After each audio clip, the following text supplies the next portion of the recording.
Hello guys, welcome to my channel. Today we are going to see how to fix a cannot uninstall program on Windows PC. Let's fix it guys.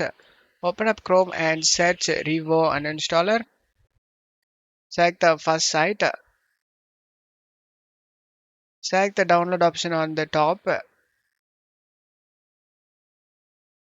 Select the free download option in first and it will start downloading.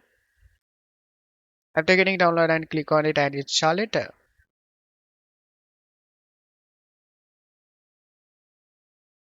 the installation done, the Revo Uninstaller program will open up. Now you just need to select the program you getting the error and select right click and select the uninstall option and select continue.